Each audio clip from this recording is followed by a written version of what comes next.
உங்களோட என்கேஜ்மெண்ட் ரிசப்ஷனுக்குலாம் எப்படி மேக்கப் பண்ணுறதுன்னு ஒரு ரெஃபரன்ஸ் தேடிட்டு இருந்தீங்கன்னா இந்த வீடியோ உங்களுக்கானது தான். ஹே ஆல், நான் உங்கள் பிங்கி. இந்த பிரைடுக்கு நான் பண்ணியிருக்க மேக்கப் அண்ட் ஹேர் ஸ்டைலிங் எல்லாருக்குமே செட் ஆகுற மாதிரி ஒரு பியூட்டிஃபுல்லான செட்டிங்கில் தான் நான் பண்ணியிருந்தேன்.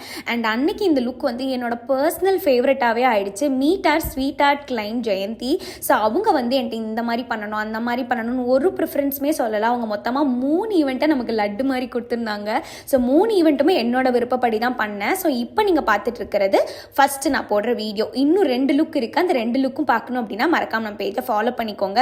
லுக் எவ்வளோ அழகாக இருக்குன்னு பார்த்தீங்களா? பிரைடு ரொம்பவே சாட்டிஸ்ஃபைட் அண்ட் பிரைடு வீட்டில் இருக்கிறவங்களும் அவ்வளோ சாட்டிஸ்ஃபைட். அண்ட் மேக்கப்பும் அவங்க ரிமூவ் பண்ணுற வரைக்கும் அவ்வளோ அழகாக ஸ்டே இருந்துச்சுன்னு சொன்னாங்க.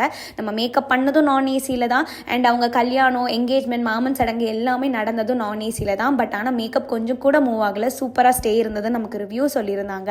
ஸோ இப்போ சொல்லுங்கள், இந்த லுக் வந்து யாருக்கு செட் ஆகாது? எவ்வளோ அழகாக இருக்குது.